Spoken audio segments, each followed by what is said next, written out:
Gift Biz Unwrapped, episode 46. I just love my work so much that it doesn't even feel like work. Hi, this is John Lee Dumas of Entrepreneur on Fire, and you're listening to Gift Biz Unwrapped, and now it's time to light it up.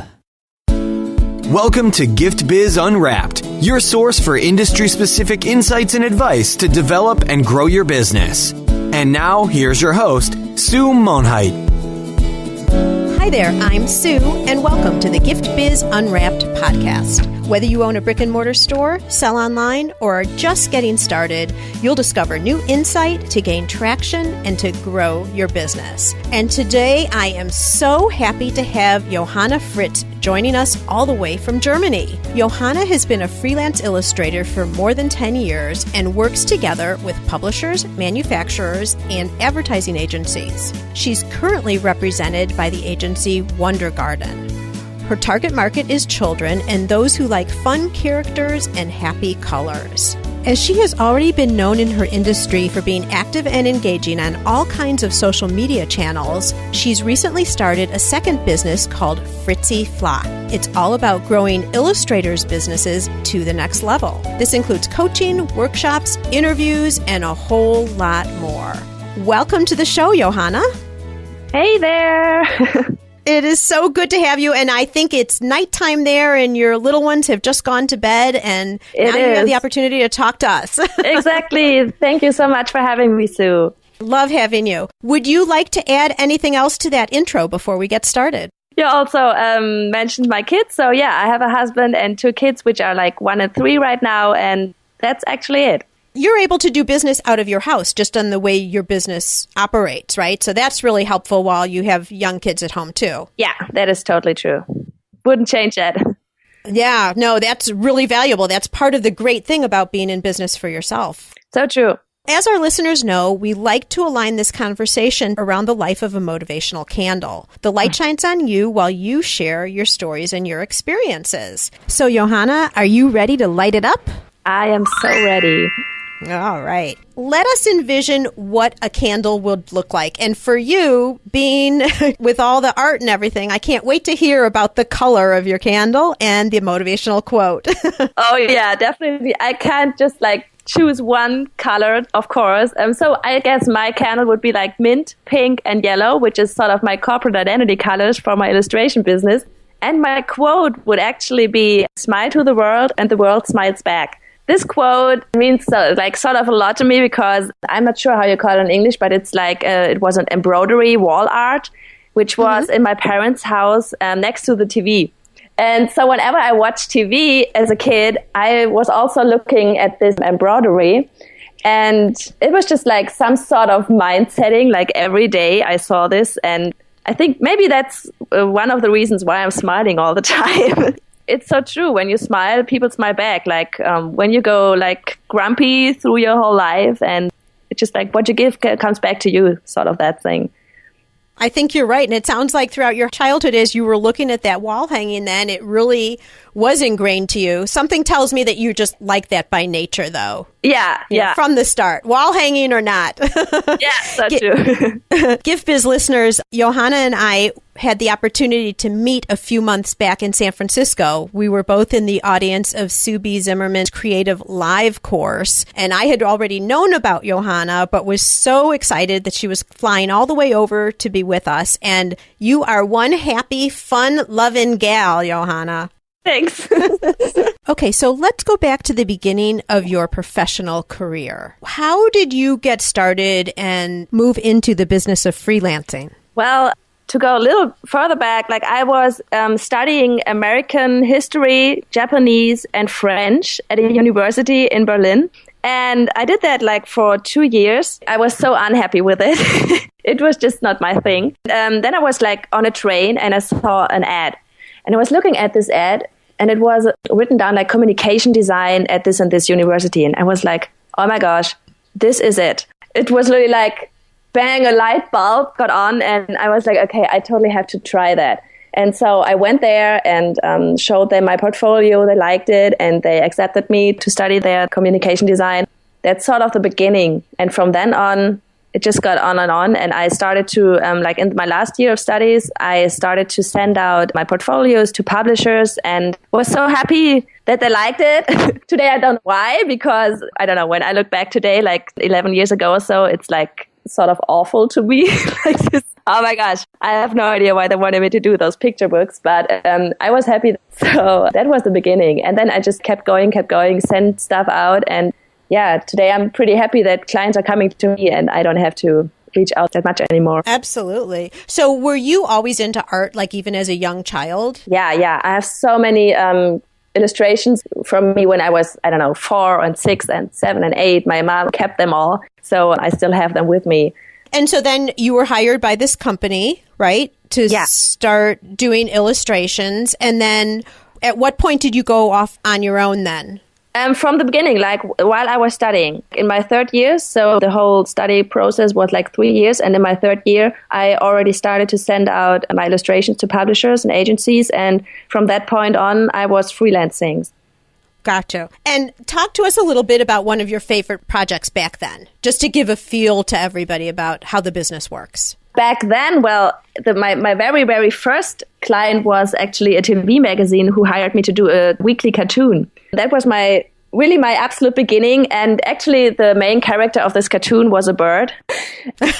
Appropriate enough, right? It is so funny, seriously. I almost forgot about this thing. And lately on one of my Periscopes, I was showing my viewers I'm doing like annual portfolio books just for myself. And I give them to my dad every Christmas. So he gets a sense of what I'm actually doing the whole year.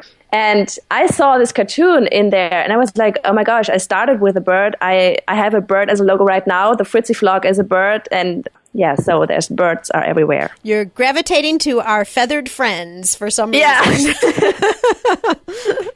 Oh my gosh. But actually, if I could choose an animal, it would be a cat. So. Cat and bird. Uh-oh. Oh gosh. All right. So let's talk a little bit now also about Fritzi Flock. How did that evolve and what's happening with that? Last year, it started to evolve when I was, I'm really like on sort of every social media channel that is out there. And they started to ask me questions about why I'm using it, how it can be helpful for illustrators. And I'm like, oh my gosh, okay, so there seems to be interest in there. And even our professional association of illustrators in Germany, they asked me to write an article about social media for their newsletter. So I thought, okay, there must be something. And then I went to Creative Life, as you just said, and met Sui Zimmerman. We started talking and created this whole Fritzi Flock. And yeah, it's very well accepted. So Fritzi Flock is a group. Fritzi Flock are now followers of yours who are capturing information because you just know so much about how to use the social media channels and other things in the illustration business overall, correct? Yeah, not just social media. Like they're also asking me like questions about how to find a style, questions about their branding, or what portfolio would be the best fit for contacting children's illustrators and all kind of stuff. Yeah. All right. So some of our listeners, Johanna, may be quilters or jewelry makers or people who are in different industries, but could do something similar like what you've done in terms of building a community around themselves. Can you give some advice, or how did you start capturing people's attention? And your answer might be in the social media channels, but like, how did that evolve so that you had a community? Because one thing I do know about you is you have a very loyal and also very attentive community. I mean, they're really tuned in to what you're doing. Yeah, it actually started even before I was thinking about doing something with social media or whatever for illustrators. It started when I announced on Periscope that I'm going to do a daily doodle on my Instagram account. And if anyone wants to draw with me, I would be happy. So like, I don't draw alone for myself. So it's just like more fun with the community. And people started to draw with me, and the community is growing and growing and growing. And they're still drawing with me. Like we started last year, July 2015. It lasts until this July. And that was like sort of the beginning of building the community. And those who are following the Doodle challenge and watch me doodle on Periscope, for example, they started to ask me questions about this whole social media thing and then how about being an illustrator. And so I already had this community when I started the Fritzi Flock. So it was not like totally out of the blue. So you were drawing on Periscope, but then if people wanted to draw with you, where did they put their drawings? We have a private Facebook group for the Doodle Challenge, and they put them on Instagram, and we have like one hashtag, which is kind of long because it's 365 doodles with Johanna Fritz. Oh boy. But it's working. Yeah. And everybody tagged it with a hashtag, and like this we find each other, and there's really like a lot of engagement, and it's really a really nice community and really cheering us up each other, and So your Doodle Challenge, you would have a certain topic or something, and so you would drive the challenge in terms of what the topic was, then everyone could draw and then put their doodles up either in the private page or on the hashtag, right? Yeah, exactly. Like I give out a monthly topic list, and then they start doodling. Very fun. And did you see your numbers start rising right away? Yeah, totally. Like with the Doodle Challenge, it was going crazy. I never expected that, like I didn't do this with purpose. When I was on Periscope, I was just like, okay, doodle with me. And then they started to doodle with me, and so many started. And my numbers were really growing like crazy.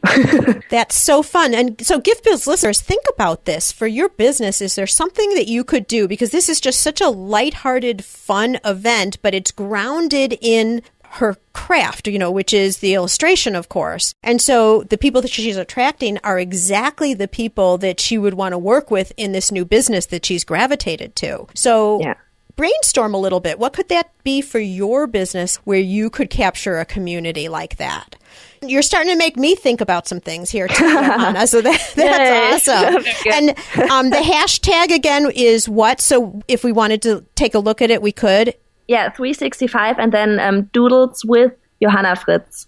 Maybe interesting, like I put the Johanna Fritz at the end because sometimes you have like 365 doodle challenge or something there on Instagram. But I wanted the people to know where the source is. If you just have a hashtag, which is 365 doodle challenge, nobody knows who actually started this challenge, which is why I added the name at the end. Very smart. Yeah. That's a good little tip to give us for sure. Yeah. And then were you at any point also trying to capture them over into an email list of any sort? I did with my By Johanna Fritz account on Instagram. Like I started to change because they asked me again, like you so have to listen to the people. Like they asked me if they could have my doodles as coloring pages. So I started to do coloring pages and put them in my newsletter. Like I turned the doodles into coloring pages, put them into my newsletter and announced it on Instagram. Like, okay, if you sign up to my newsletter, you get a free coloring page. And I'm in the process of doing a whole coloring book. And they all got onto the list. That's another point, yeah.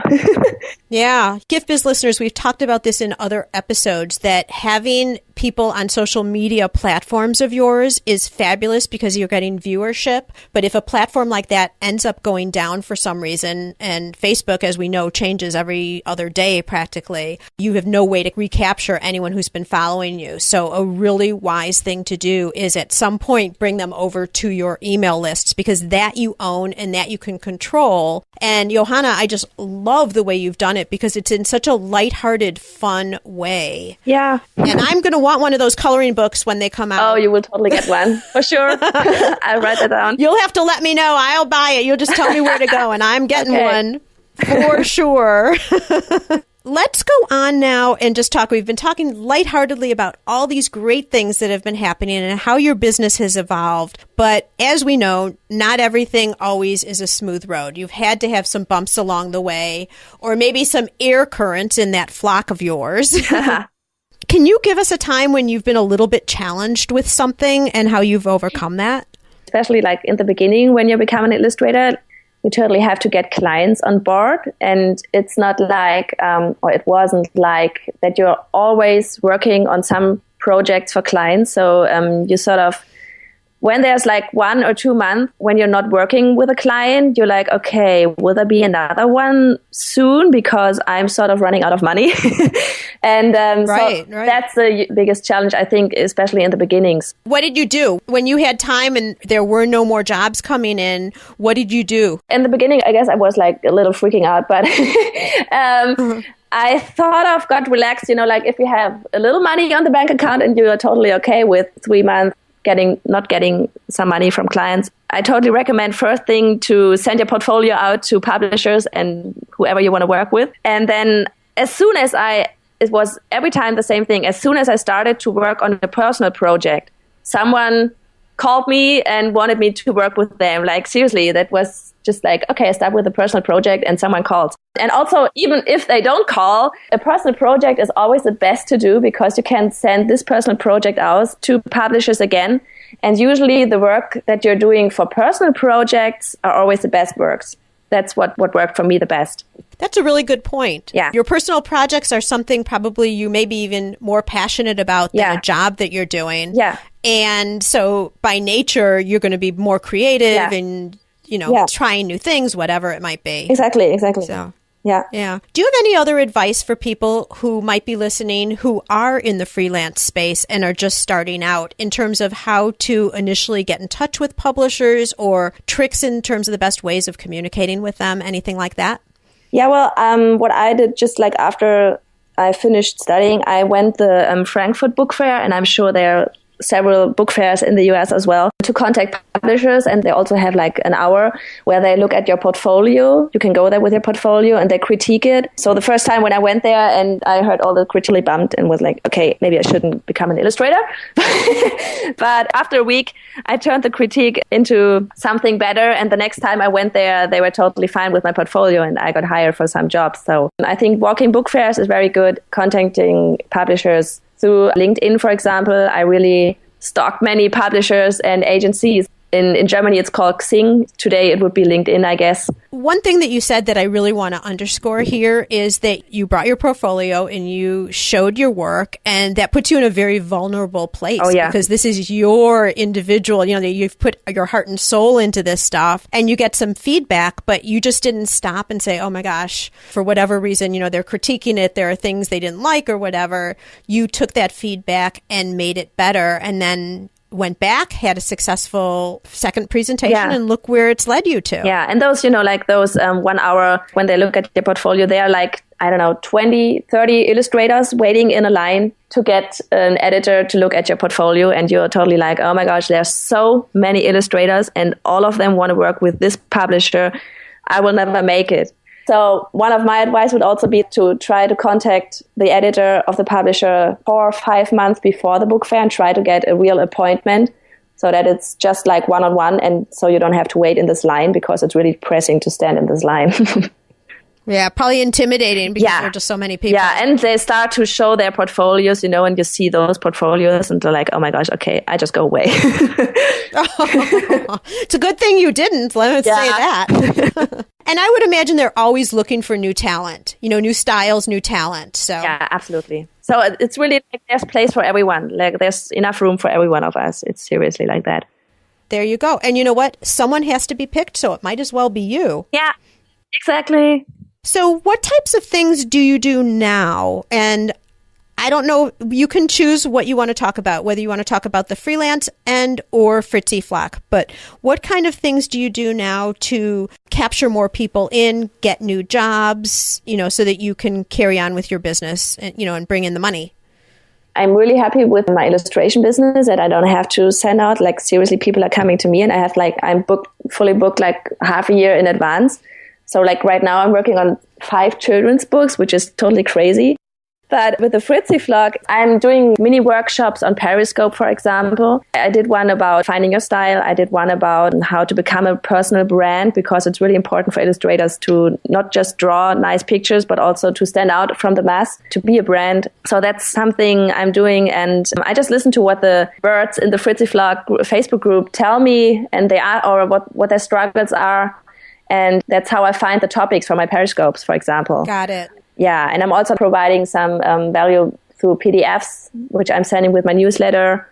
And right now I'm also working in the background on my website, all kind of stuff. You have a lot going on there. I do. So you're using Periscope to widen the net and capture more people in terms of the audience so that they get to see what you're doing. And if they resonate with your style, then you're driving them over to your newsletter, it sounds like. Yeah, and to the Fritzi Flock. And as I'm also doing coaching, I think it's really important for people to see me and to to see how I teach and to see my person, like get a feeling for how my personality is, if it's a fit for them. And it's just nicer than just seeing a picture, because you can't really figure out the personality by a picture. Right. So on the customer service end, and let's just stick with the Fritzi Flock for the time being, what are you doing to continue nurturing that flock and so that they keep coming back, so they continue to find value, etc.? The biggest part is to listen to them, asking them what their struggles are, and to respond to that struggles, like giving them feedback in the group. Some people also send me a Facebook chat or an Instagram DM and just like answer. I always reply to everything they ask me. I think it's really important to communicate a lot with them and not just like, okay, well, they are there, and just try to find new people. You also have to be there for those who already are in the flock, that they get a lot of value because they may tell others about the flock.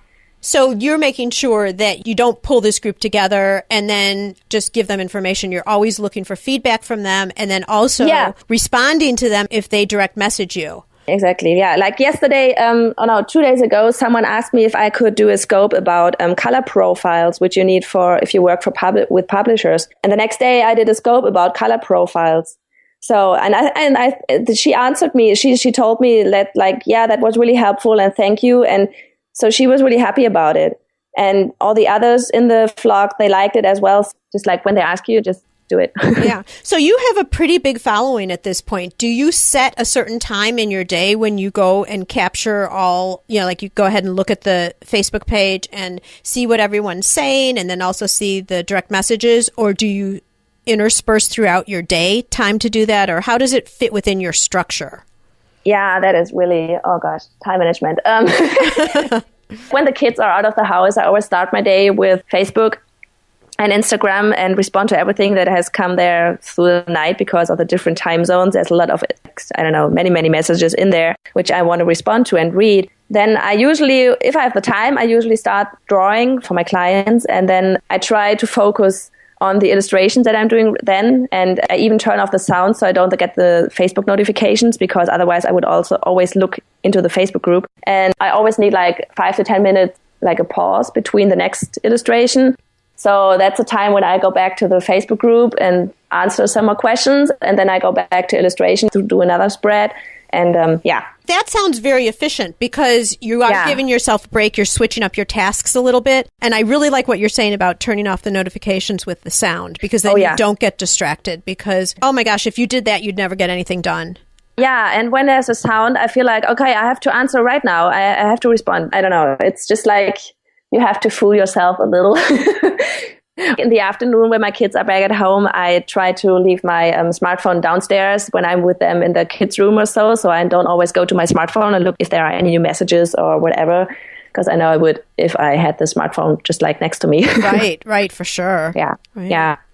Okay, Johanna, we're going to roll right now into our reflection section. This is a look at you and what has made you successful along the way.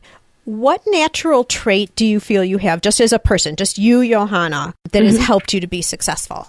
I think I'm a real hustler. I just love my work so much. It doesn't even feel like work. I just can't live without illustration, and I can't live without being on social media. So I think that's the thing which keeps me running, and which is also what gets me out of the bed in the morning. Yay, illustration! Yay, talking to people! I don't know. And getting paid for it at the same time. And getting paid for it. That's the best part of it. Yes, of course. Yeah. So honestly, you have the type of lifestyle that I think a lot of our listeners are striving for. They're looking for something that they just naturally, absolutely love, that they could then turn into a business. So the things you're sharing with us are fabulous today. That's exactly what I want to do with the Fritzi Flock. There are so many illustrators, or those who want to become an illustrator and that just have some fear or like to quit their day job that they have right now, or just to become a freelancer or so. And I don't know, that's the thing that I want to help them with, to have this lifestyle, to do what you really love to do and make money with it. And you're the perfect person, because you see so many people here now on the online space who are trying to teach people things, but they haven't done it themselves. So here you are, living, breathing, and you're still doing it in conjunction with teaching other people how to do it. Which is a little crazy. It's crazy, but it's spectacular. It's What tool do you use regularly to keep productive or to help create balance in your life with your busy life of little children, husband, and working out of the house? Yeah, so programs, I'm always using Evernote. I'm always using my Dropbox. I'm always using IFTTT. Are there 3 T's? Yes. And of course my smartphone, like I have all those programs on my desktop and on my smartphone. And then just like a simple notebook and a calendar, which is just above my desk, because I sort of need to see the deadlines for illustrations and the coaching sessions, like the dates for the coaching sessions. I have to have that in front of my face the whole day so I won't miss anything. Right. Oh, and I'm using Asana actually also with my virtual assistant. Tell us a little bit about Asana. This might be something that our listeners aren't as familiar with. Yeah, I started because I had my assistant and she's actually from Colombia. So we would have, and I found her via Periscope, which is fun. Yeah, that's crazy. And that is, oh gosh, yeah, a whole other story. We started Asana because we started to email a lot. And emails got lost and I had to search for when did she write what. And, you know, like we have some different projects we were working on, like my newsletter, the blog, and I have my own projects also in there. So it was kind of going a little crazy. And I had no overview about what is going on anymore. So I started this Asana thing, and you can like have projects, and you can like, for example, my blog, that's her project, sort of her project, what she's doing, and all those children's books, and maybe the 365 Doodle challenge is my project, but she's doing some part of it as well. And whenever she has done something for, let's say, the 365 Doodle challenges, she's also doing the topics right now for the challenges. I see that, and she puts the files in there, like the PDF and the Photoshop file and the Word document, and I have everything in one place. I don't have to search for her emails and her files. It's just easier. Yeah, wonderful explanation. And really every single tool that you're using all is toward productivity, just like we were talking about, because it's amazing how much time you can waste, like you're saying, trying to find through that email or where did I put this note? So all of these things that you're doing are fabulous time savers and stress relievers because you know where everything is. Yeah. And it's also easier, like, for example, when I post my Instagram pictures, I always put a little watermark and some icons on there, and I create those on my desktop and put them into the Dropbox. And when I'm on with my smartphone and in Instagram, I want to post them to Instagram, I just put them with the app, which is called PixArt. And I can download my icons that I created on the desktop from my Dropbox just right into the app. Oh, perfect. So it's just like, it's like so much easier. Yeah, it sounds like it. What book, Johanna, have you read lately that you think our listeners will find value in? I have like 3 business books right here on my table, just like next to me. But I thought everybody is talking about business books, just like, you know, like how to get more, I don't know, how to make this and that money in that sort of time. And I thought I share some creative books because your listeners are from the creative space. And a book that I really, really like is called How to Style Your Brand by Fiona Humberstone. It is a really, really good book concerning your visual corporate identity. Oh, that sounds wonderful. And about colors. It is an amazing book. I think the half of the Fritzi Flock already bought it since we started the conversation about building a brand. It is a really, really good book. It's all about color and which sort of color type you are, to explore which colors you should actually use for your corporate identity. It's about finding the right fonts, your logo, and it's all about creating a whole corporate identity sheet for your brand. It's really good. Oh, you've piqued my curiosity for sure. Yeah. I'm going to have to go check that out as soon as we're done here. Well, Gift Biz listeners, just as you're listening to the podcast today, you can also listen to audiobooks with ease. I've teamed up with Audible for you to get an audiobook just like the one that Johanna's talking about for free. Although with Johanna's, you might want to get a hard copy because it sounds like there's some good illustrations in there. But if you're interested in a free book, all you need to do is go to giftbizbook.com and make a selection. All right. We are now entering into my favorite part of the interview, Johanna. It's my Dare to Dream question. I'd like to present you with a virtual gift. It's a magical box containing unlimited possibilities for your future. This is your dream or your goal of almost unreachable heights that you would wish to obtain. Please accept this gift and open it in our presence. What is inside your box? Well, thank you for the gift. My goal is, as I already mentioned, sort of to help other illustrators to fulfill that dream and to make good money with it, to make a living with what they love to do. And I think that's the best thing that can happen. Yeah. Yeah. For them to be able to create that dream life that you already have. Yeah, well, I need more vacations and more sleep. And well, something tells me that you're on the way to that just by how you're setting up the business and the things that you've shared with us here. Yeah, and more sleep when the kids get older. Yeah, well, that'll be a few years, I'm sorry to say, I think. I know. But you don't want to miss this time for anything, which is why it's so great that you have the business out of the house, actually. Yeah, that is so true. Yeah. So if our listeners wanted to see a little bit more of what you're doing, or we may have some freelance dreamers out there in the audience, how can they get in touch with you or learn more about Fritzi Flock overall? So my illustration business, I'm everywhere at by Johanna Fritz on social media. My website is also by Johanna Fritz, DE. And Fritzi Flock is on Instagram, fritzi.flock. And also if you search in Facebook for Fritzi Flock, there's a page and a group. And we would love to have you fly with us. I love that. I love the way you've branded this with the flocks and the birds and your wording. It's beautiful. Perfect. Yeah. All right, Gift Biz listeners, and you guys know, too, that you can jump on over to the show notes page at Gift Biz Unwrapped, and there will be all of Johanna's contact information and everything that you need to know, as well as additional recordings of this interview. Also, you guys, I'm always looking for new guests for the podcast. So if you have a great story that you would like to share, or perhaps you have a friend who's built a business with an exciting product and a really fun story, I'd love to know about it. And the way to let me know is to jump over to my Instagram account. So that would be at GiftBizGal on Instagram. Comment on any of the pictures and share with me the person's information, in other words, their Instagram account of someone you'd like me to take a look at for the show.